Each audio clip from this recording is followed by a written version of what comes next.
bonjour à tous, bienvenue dans cette nouvelle vidéo. On se retrouve aujourd'hui pour une vidéo technique et on va voir ensemble 7 erreurs à ne pas commettre avec des crayons de couleur. Donc j'ai décidé de faire cette vidéo pour rassembler pas mal de questions, pas mal de choses qui me sont très régulièrement demandées sur les réseaux sociaux. Comment je fais pour faire ci, comment je fais pour faire ça, peux-tu nous montrer comment ceci, comment cela. Et du coup je me suis dit plutôt que de faire une vidéo par thème, chose qui prendrait un peu trop de temps et voilà, qui serait pas forcément intéressant de travailler une vidéo entière dessus, je me suis dit je vais tout rassembler dans une vidéo et je vais vous montrer 7 erreurs, puisque voilà, j'en ai rassemblé 7, on va dire erreurs les plus fréquentes qu'on fait quand on débute le coloriage ou la colorisation, et voilà, des erreurs qu'on fait avec des crayons de couleur. Je ferai une autre vidéo un peu structurée de la même façon, mais avec les Neocolor 2 cette fois-ci, puisque pareil, les Neocolor 2 c'est un matériel qui est quand même difficile à utiliser.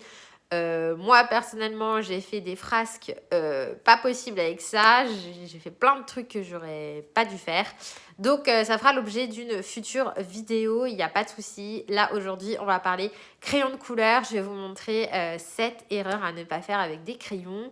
Des fois c'est vraiment juste un petit quelque chose à savoir et quand on le corrige tout de suite on voit une différence, donc voilà, c'est toujours pareil avec mes vidéos. Prenez ce qui vous semble bon à prendre et voilà, j'espère que ça vous aidera.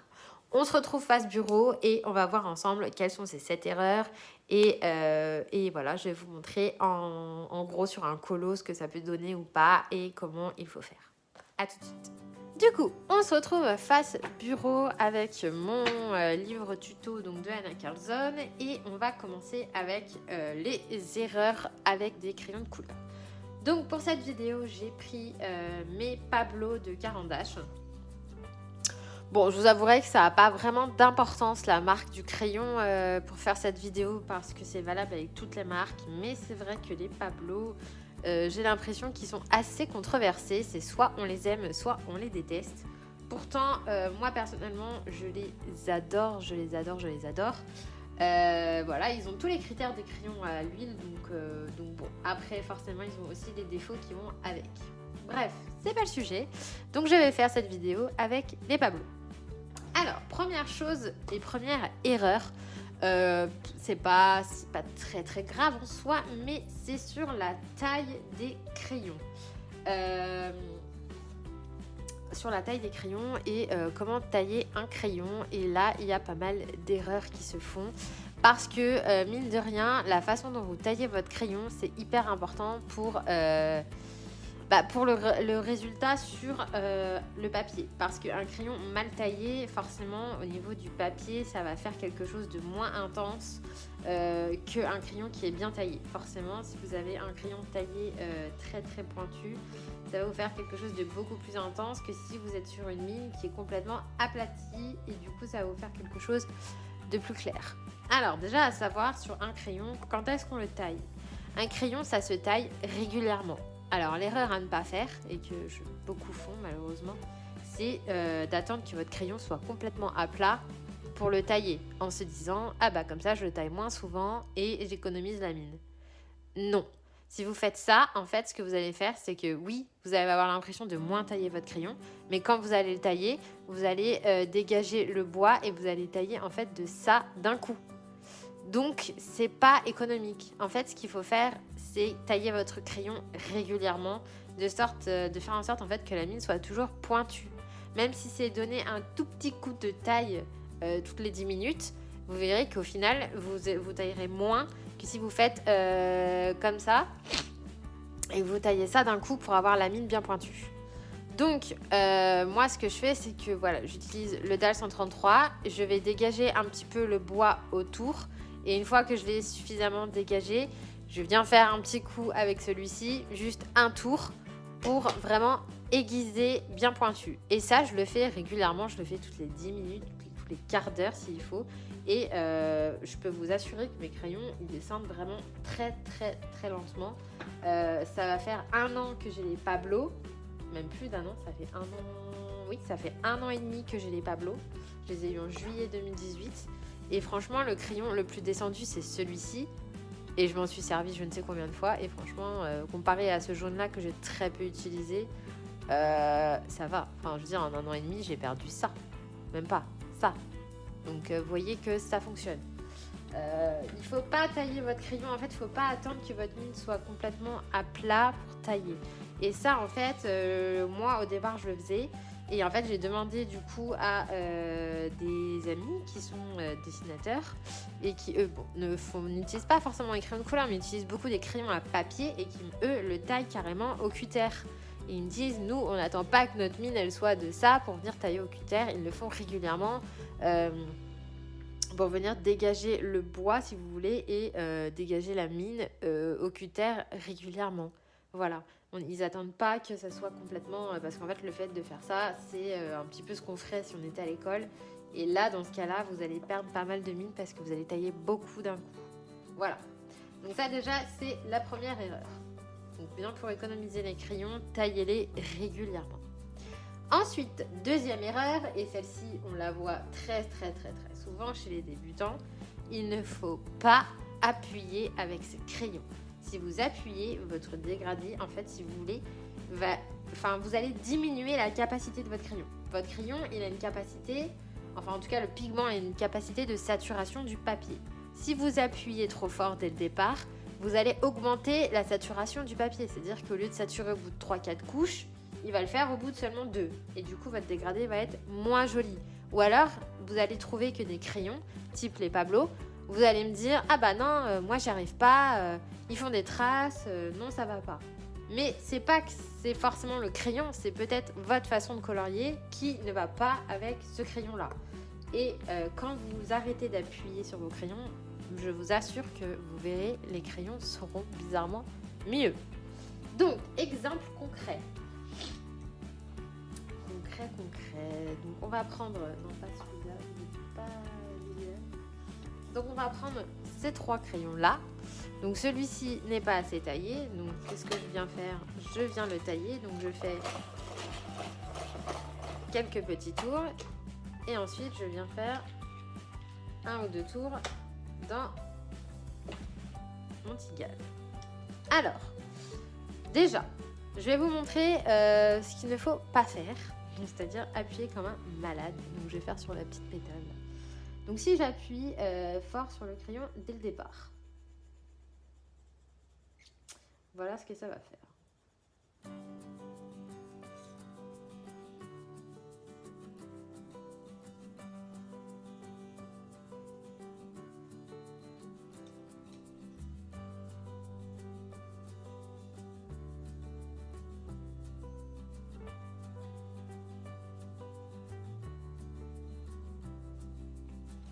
Alors, déjà, qu'est-ce qu'on remarque? Première chose, c'est que le dégradé, il se voit franchement pas. Déjà de 1. De 2, il y a des traces. Voilà. Et de 3, j'ai l'impression que mon papier, il est déjà quasiment saturé alors que j'ai fait qu'une seule couche. Et là, si vous venez appliquer, on va dire, une méthode de couche par couche, forcément, vous n'allez pas y arriver parce que vous avez trop appuyé sur votre crayon. Alors que si vous y allez doucement, c'est là où en fait vous n'allez plus avoir les traces. Si vous avez des problèmes à avoir trop de traces avec des crayons, c'est que vous appuyez beaucoup trop dessus. Il ne faut pas appuyer, ça je le dis tout le temps. En fait, si vous voulez un crayon, il ne faut pas venir appuyer avec, il faut venir caresser le papier. Et vous voyez que là, en fait, au niveau de la pigmentation, je suis bien moindre qu'à côté. Vous voyez, j'appuie beaucoup moins. Mais au final, je vais venir avoir le même résultat, sachant que je vais appliquer du couche par couche et que j'aurai aucune trace. Là, donc déjà, vous voyez que c'est bien moins pigmenté. Mais en fait, je viens retravailler. Comme je vous avais montré dans ma vidéo sur les dégradés, de toute façon, je ne vais pas vous réexpliquer. Si vous ne l'avez pas vu, je vous invite à aller la voir, où je vous montre comment je fais mes dégradés. Et en fait, c'est vraiment ça qui fait que votre crayon va avoir une plus grande possibilité au niveau du dégradé et va être beaucoup plus malléable, puisque là, vous voyez que déjà, j'en suis à 3 couches Et on peut encore y aller, je pense. Et moi, franchement, ces crayons, voilà, ils glissent tout seuls hein, sur le papier, hein, franchement. Et il n'y a pas de traces. Voilà. Si vous avez des démarcations dans vos dégradés, c'est que vous appuyez beaucoup trop, tout simplement. Voilà. Donc là, vous voyez qu'ici, on va avoir des traces, des démarcations qui vont se faire assez rapidement. Et ici, pas du tout. Alors que voilà, nous, ce qu'on veut justement, c'est ça, c'est éviter les démarcations. Et après, quand bien même vous en voyez qui vous dérange, vous pouvez toujours venir retravailler avec votre crayon et ainsi de suite, et ainsi de suite. Et c'est ça qui fait que vous aurez un minimum de traces. Voilà. Donc si vous avez l'impression que vos dégradés se font pas très bien, si vous avez l'impression d'avoir des traces, c'est que vous appuyez trop sur vos crayons. Donc pensez-y au prochain coloriage. Vous voyez, il y a des traces. C'est pas possible en fait si vous voulez, parce que votre crayon, en faisant ça, vous venez lui appliquer, vous venez trop marquer le pigment sur le papier et ça gâche tout en fait. Ça va pas, ça fait pas joli. Voilà, donc deuxième erreur, pardon, ne pas appuyer sur vos crayons. Vraiment, pensez-y, essayez. Appuyez doucement et venez faire plus de couches. Alors c'est sûr c'est plus long, mais le coloriage et la colorisation c'est de la patience. Le dessin c'est de la patience. Si on est pressé, si on veut vite finir, ça ne marchera pas. Vous n'obtiendrez pas un joli résultat. Et si vous voulez des dégradés beaux, qui soient bien estompés, bien travaillés, il faut être patient et y aller petit à petit. Voilà, donc première étape, deuxième conseil que je peux vous donner, n'appuyez pas sur vos crayons et encore plus si ce sont des crayons à base d'huile, encore plus si ce sont des crayons à base d'huile. Les crayons à base de cire se mélangent plus facilement, on peut un peu plus les moduler, mais les crayons à base d'huile, vraiment n'appuyez pas, les Pablo, les polychromos, si vous appuyez trop, vous allez vraiment avoir des traces et vraiment avoir des grosses démarcations et vous n'arriverez pas à faire un dégradé convenable et franchement, je le vois très souvent, je vois souvent des coloriages où les dégradés sont très marqués. On voit vraiment la démarcation entre les différentes teintes et ça c'est parce que la personne a trop appuyé sur ses crayons. Voilà, donc faites tout doucement, caressez le papier, couche par couche et là vous aurez un résultat bien fondu, bien dégradé. Et si vous utilisez principalement des crayons à base de cire, pareil, si vous appuyez trop, le papier va saturer trop rapidement et vous ne pourrez pas faire beaucoup de couches. Vous aurez très rapidement un rendu très opaque et ça va être difficile de le moduler. Ensuite, troisième erreur à ne pas commettre, et ça rejoint encore une fois ma vidéo que j'ai fait précédemment, hein, mais comme disait ma mère, la répétition c'est l'acquisition. Il faut absolument nuancer et ça pareil je le vois très souvent. Si vous ne nuancez pas correctement vos dégradés, ça ne va pas rendre bien. Donc nuancer ces dégradés, qu'est-ce que ça veut dire? Ça veut dire prendre des couleurs qui sont suffisamment espacées. Donc vous allez avoir une teinte suffisamment foncée, une teinte suffisamment claire. Il faut que les deux opposés soient bien opposés. Là, clairement, si je fais un dégradé, voilà, typiquement, je vais faire un dégradé. Si je prends ces trois teintes pour faire un dégradé, franchement, ça ne sera pas terrible. Elles ne sont pas assez éloignées au niveau des teintes, donc ça ne va pas rendre joli. Vraiment, le secret, c'est ça, c'est d'avoir des couleurs qui sont très, très, très espacées.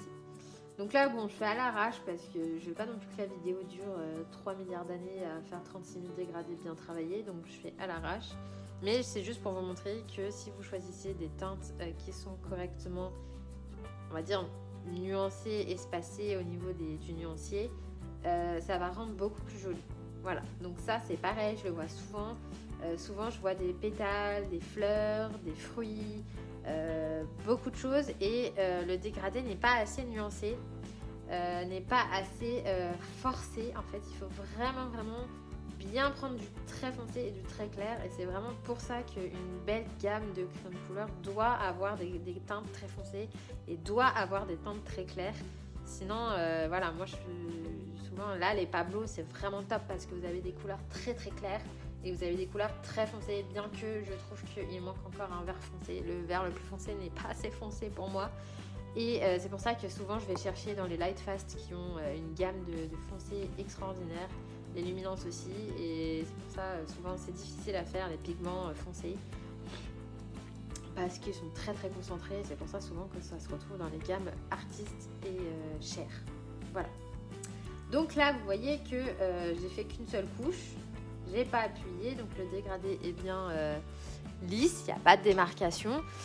Bon, normalement j'aurais dû poser une deuxième couche, mais vous voyez qu'on a quand même bien une différence entre la base et la pointe du dégradé. C'est ça qui fait que voilà, c'est joli. Par contre, maintenant, si je fais un dégradé avec des couleurs pas assez, on va dire, espacées, vous allez voir tout de suite, vous allez vous rendre compte tout de suite que c'est franchement pas très joli. Donc voilà, on va y aller. Je vais prendre un dégradé de rouge orangé. Je commence par mon rouge. Je viens compléter par l'orange.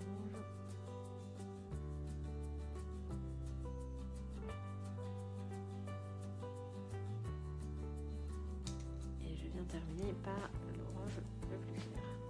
Alors voilà, franchement, j'ai même pas besoin de parler, ça se voit tout seul. Le dégradé ne se voit quasiment pas, c'est pas joli. Et franchement, si je fais toutes les pétales comme ça, ça va être très basique, très neutre, très pas nuancé. Enfin, c'est pas terrible, quoi. Et ça, bah voilà, si vous voulez un coloriage qui soit pétant, parce qu'on me dit très souvent, waouh, je trouve que tes coloriages ils sont pétants, les couleurs sont très flash. Surtout dans les Clara Markova que je peux faire, c'est très, les couleurs sont hyper pétantes. Mais en fait, c'est pas les couleurs parce que finalement, enfin, on a toutes les mêmes crayons. C'est juste le choix des couleurs. Vous voyez que ça ressort quasiment, enfin, ça ressort 15 fois plus que ça. Ça fait fade. Ça ressort plus. Donc c'est vraiment pour ça qu'il faut absolument bien choisir son dégradé. Clairement, ces trois teintes, ça va pas du tout. Enfin, ça c'est pas assez clair, ça c'est pas assez foncé. Et ça, c'est trop proche de ça, donc ça ne va pas. Là, ça va beaucoup mieux. On a vraiment un clair-clair, un foncé-foncé et une teinte intermédiaire. Donc voilà. Troisième conseil que je peux vous donner, et une erreur à ne pas faire, ne pas assez nuancer ses choix de dégradé. Ça compte énormément sur le rendu final du coloriage. Donc pareil, prenez votre temps, choisissez vos teintes correctement. Et voilà, ça prend le temps que ça prend, mais au moins à la fin, on a quelque chose de joli. Ensuite, quatrième conseil, enfin voilà, ou erreur à ne pas faire, colorier des trop grandes zones d'un coup. Alors ça, c'est un petit peu comme le coloriage mystère. Si vous coloriez une trop grande zone d'un coup, vous avez 4 fois plus de chances d'avoir des traces. Donc, plutôt, admettons que je voudrais faire tout mon fond au crayon de couleur, chose que bon, je ne fais rarement, mais bon, admettons que vous voulez le faire. C'est sûr que si vous arrivez et que vous faites ça, voilà, bon, je dépasse, on s'en fout, c'est vraiment juste pour vous montrer rapidement. En vous disant, cool, je vais repasser des couches par-dessus et puis à force, les traces disparaîtront. Et ben, je peux vous garantir que vous aurez beau passer 15 couches, vous aurez toujours les traces. Ou alors à moins de sortir votre essence sans odeur, et encore. Pourquoi ? Parce que vous avez fait une trop grande zone d'un coup. Et que si du coup vous commencez à faire un mouvement comme ceci avec votre main, ça va vous faire des traces et vous allez voir, vous allez beau avoir passé une deuxième couche par-dessus, j'aurai toujours des traces. Et vous aurez beau passer 3 couches, 4 couches, 5 couches, 6 couches, ça ne marchera pas. Voilà, vous voyez, ça fait quand même des traces. Donc voilà, pour éviter ça, qu'est-ce qu'on fait ? On vient travailler petite zone par petite zone, donc tout doucement, on vient faire des petites zones les unes après les autres. Et même si ça prend énormément de temps, et ben tant pis, franchement, si vous voulez un joli fond bien uniforme, moi je vous conseille de faire petite zone par petite zone et de surtout pas, on va dire, vouloir être pressé et colorier des très très grandes zones, parce que si vous faites ça, vous allez rapidement avoir des traces.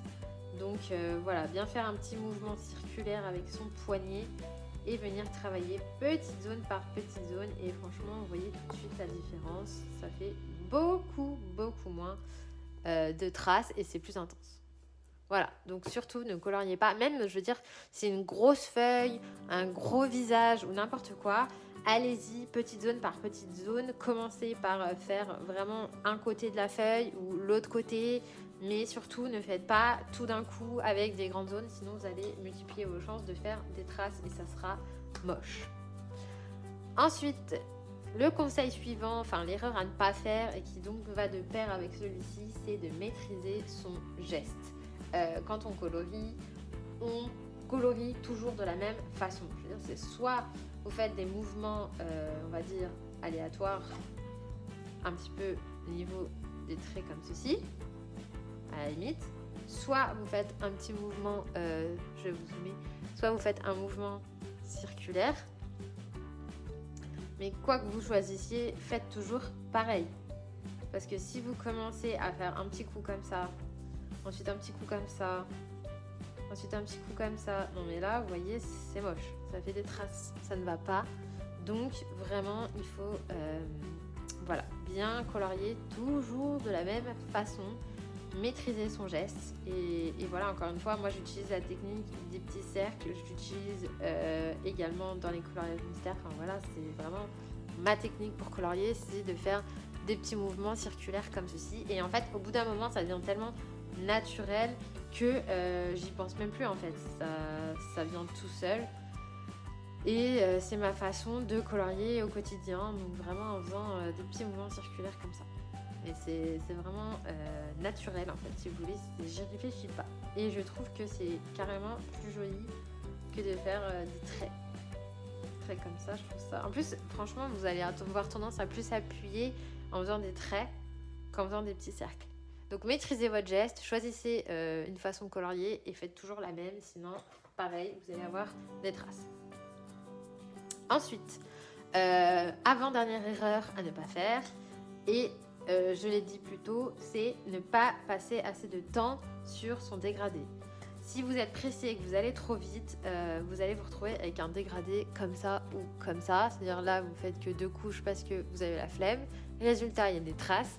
Et là, bon bah voilà, vous n'avez pas choisi les bonnes teintes, mais plutôt que d'aller retravailler avec une teinte plus foncée, bah on se contente de ça. Donc moi, ce que je vous conseille, c'est de prendre son temps, bien travailler les dégradés, faire suffisamment de couches parce qu'il y en a beaucoup qui se contentent que de 2 ou 3 couches. Et si vous faites ça, votre dégradé ne sera pas assez travaillé. Donc je vais vous montrer. Donc au fur et à mesure que je vous parle, je prends des crayons. Donc voilà. Donc si je fais un dégradé, on va dire pas assez travaillé, je vais me retrouver avec ça. Donc là, je vais commencer un petit peu ma technique de d'habitude. Voilà.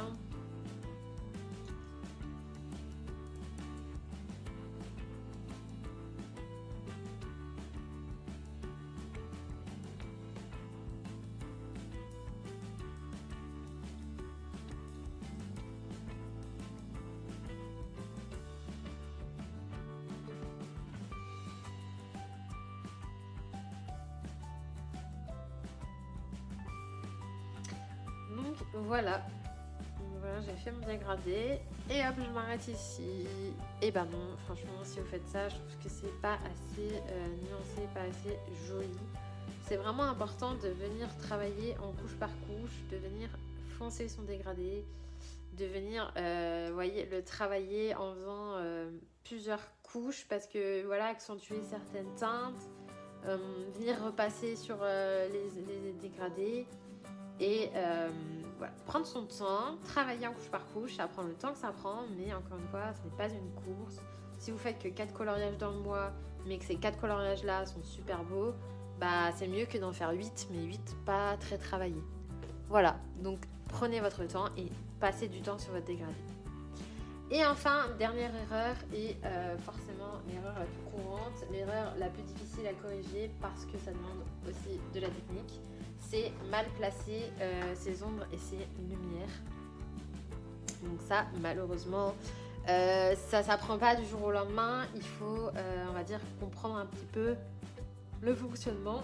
Et moi, ce que je peux vous conseiller, c'est en fait, si vous avez du mal à vous dire, tiens, la lumière vient par là, la lumière vient par là, la lumière vient dessus, enfin bref, vous savez pas trop, et ben faites-la toujours du même côté à la limite, comme ça vous prenez pas la tête. Donc tout ce qui est objet, on va dire volumineux, la lumière va être plutôt au centre, donc tout ce qui est voilà, des fleurs, des feuilles. La lumière, vous allez la situer plutôt au centre de la feuille. Et voilà. Après, pour les pétales, pareil. Là, bon, je vous ai montré un dégradé, mais vous pouvez très bien...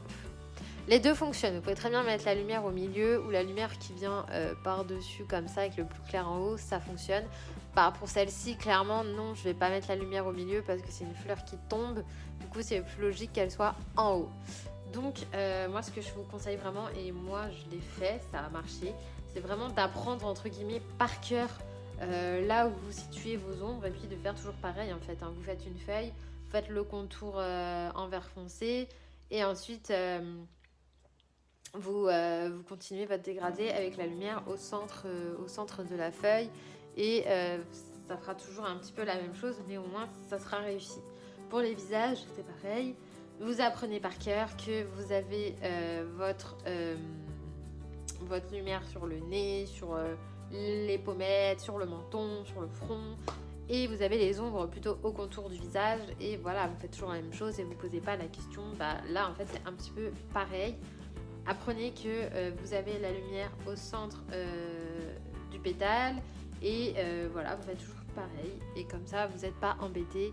Mais si vous faites un pétale avec la lumière en haut, un coup un pétale avec la lumière au milieu, un coup, enfin voilà, ça va pas être joli, il faut quand même que ça soit uniforme. Donc positionnez correctement votre ombre et votre lumière dès le départ et faites pareil tout le coloriage et à la limite si ça vous convient vous faites comme ça dans tous vos colos et comme ça vous ne posez plus la question.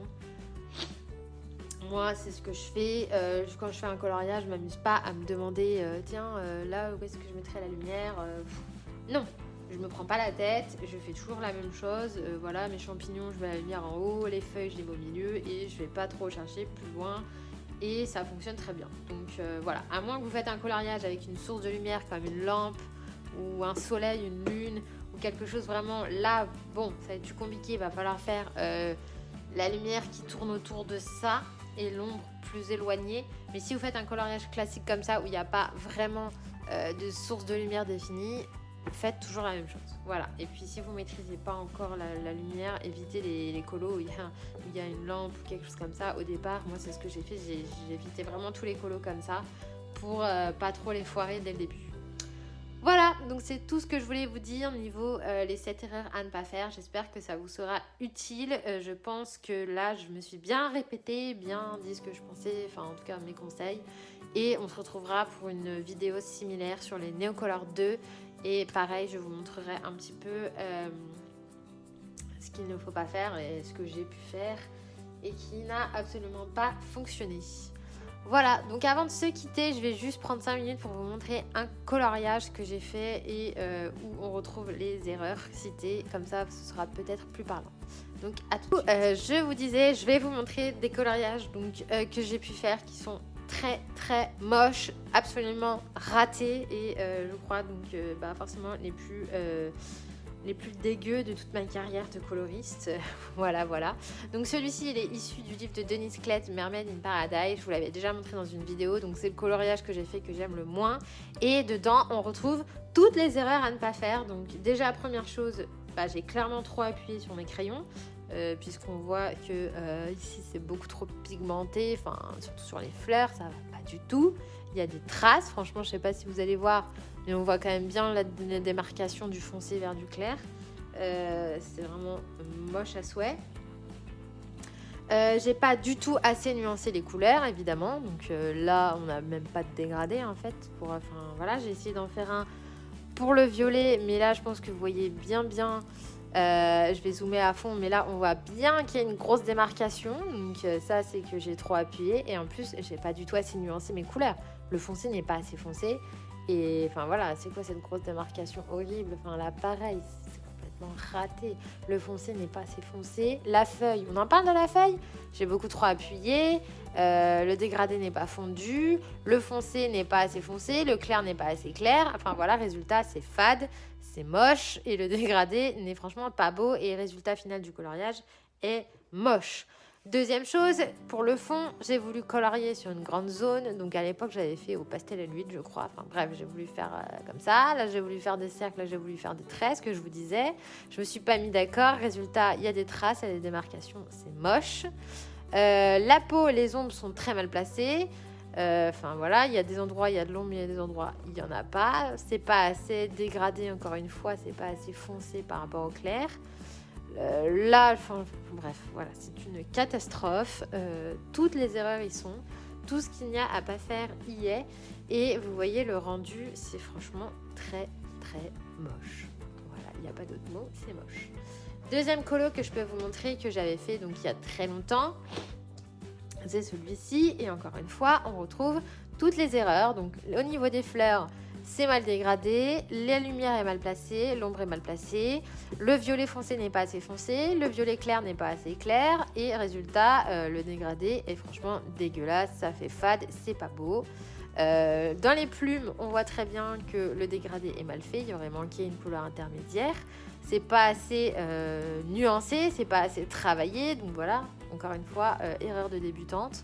Là, pareil, l'effet or, il n'est pas assez travaillé, il n'est pas assez nuancé. Enfin, on voit que j'ai pas passé assez de couches de crayon et que du coup, c'est mal mélangé, c'est mal dégradé, quoi. Ça fait pas un résultat net et franchement, c'est vraiment trop moche. Il n'y a pas d'autre mot. C'est d'une laideur atroce. Donc voilà, et franchement ça je peux vous montrer plein de colos parce que dans ce bouquin typiquement j'ai fait des colos il y a très longtemps. Là c'est affreux, pareil, le foncé n'est pas assez foncé, le clair n'est pas assez clair et il n'y a vraiment pas assez de lumière. Pareil pour là, pour les fleurs. Là c'est pareil, le foncé n'est pas assez foncé, le clair n'est pas assez clair, la lumière et l'ombre sont mal placées, donc les dégradés, vous voyez c'est fade. Là, c'est horrible. Franchement, j'ai voulu aller trop vite. Les dégradés sont mal faits. Et franchement, ce colo-là, à l'époque, je l'avais fait au Pablo. Donc, pour vous dire que voilà, c'est les mêmes crayons. C'est juste là, je vous aurais dit, ah non, j'aime pas ces crayons. Ils font des traces. Nanana. Non, ils font pas de traces. C'est juste moi qui faisais de la caca et qui ne savais pas m'en servir, surtout. Donc voilà, enfin bref, là, clairement, le dégradé, il est vraiment pas travaillé. Et là, j'ai pas du tout appliqué mes conseils. J'ai mal choisi mes teintes, j'ai pas fait assez de couches, ça va pas du tout. Voilà, donc je vous montre un petit peu les erreurs que moi j'ai pu faire, que ça se retrouve dans le colo, que c'est moche. Et au final, maintenant, je fais plus du tout ce genre de colo et je fais mes dégradés vraiment comme je vous ai montré. Et franchement, je vous laisserai aller voir mes dernières vidéos colo terminées. On voit vraiment la différence. Donc, n'hésitez pas à suivre mes conseils et voilà, appliquer ce que vous faites. En plus, à mes conseils, ça peut franchement être au top et apporter que du positif. Voilà, cette vidéo est maintenant terminée. Je vous fais plein de bisous et je vous dis à très bientôt pour une prochaine vidéo. Bye!